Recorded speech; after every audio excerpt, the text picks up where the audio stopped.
UNESCO ने आखिर भगवत गीता को क्यों दी इतनी बड़ी मान्यता? दुनिया की सबसे पुरानी और गूढ़ किताबों में से एक अब विश्व धरोहर बन चुकी है। भगवत गीता को यूनेस्को ने वर्ल्ड मेमोरी रजिस्टर में शामिल किया है। इसका मतलब क्या है और क्यों यह भारत के लिए बहुत बड़ी उपलब्धि है? चलिए जानते हैं। क्या है UNESCO world memory program? UNESCO यानी United Nations educational, scientific and cultural organization पूरी दुनिया की सांस्कृतिक और बौद्धिक धरोहरों को संजोने के लिए काम करता है।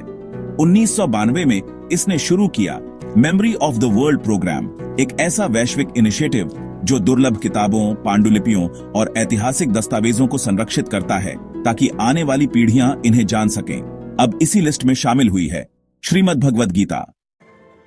भगवद गीता क्यों है इतनी खास? गीता सिर्फ एक धार्मिक ग्रंथ नहीं, बल्कि एक दार्शनिक, मनोवैज्ञानिक और सामाजिक गाइड है। कुरुक्षेत्र के युद्ध में अर्जुन और कृष्ण के संवाद को जब 700 श्लोकों में पिरोया गया तो एक ऐसा ग्रंथ बना जो आज भी करोड़ों लोगों की जिंदगी को दिशा देता है। मैनेजमेंट से लेकर मिलिट्री तक, एथिक्स से लेकर इमोशंस तक, गीता हर क्षेत्र में एप्लीकेबल है। क्या है इस मान्यता का मतलब? वर्ल्ड मेमोरी रजिस्टर में शामिल होने का मतलब है भगवद गीता को अब अंतर्राष्ट्रीय स्तर पर मानवता की साझा विरासत माना गया है। यह सिर्फ भारत की नहीं, पूरी दुनिया की संपत्ति है।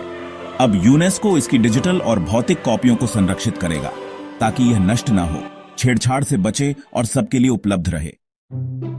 कैसे हुई यह मान्यता संभव? India's national mission for manuscripts ने इस प्रोजेक्ट को यूनेस्को के सामने प्रस्तुत किया।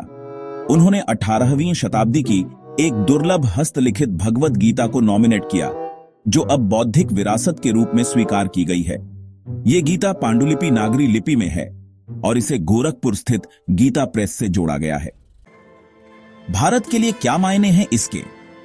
यह सिर्फ एक किताब को सम्मान नहीं है, यह भारत की सनातन संस्कृति, ज्ञान परंपरा और वैदिक मूल्यों की अंतर्राष्ट्रीय स्तर पर मान्यता है। यूनेस्को की यह मान्यता यह दिखाती है कि भारत के प्राचीन ग्रंथों में जो ज्ञान है वह आज भी प्रासंगिक है और विश्व समुदाय उसे स्वीकार कर रहा है। विश्व स्तर पर गीता का प्रभाव। गीता को महात्मा गांधी ने अपनी आत्मा की आवाज कहा था। Albert Einstein, Carl Jung, Aldous Huxley जैसे पश्चिमी विद्वानों ने भी गीता की प्रशंसा की है। इंटरनेशनल यूनिवर्सिटीज जैसे हार्वर्ड और ऑक्सफोर्ड में गीता एथिक्स और फिलॉसफी में पढ़ाई जाती है। और अब यूनेस्को की इस मान्यता से गीता का महत्व और बढ़ गया है।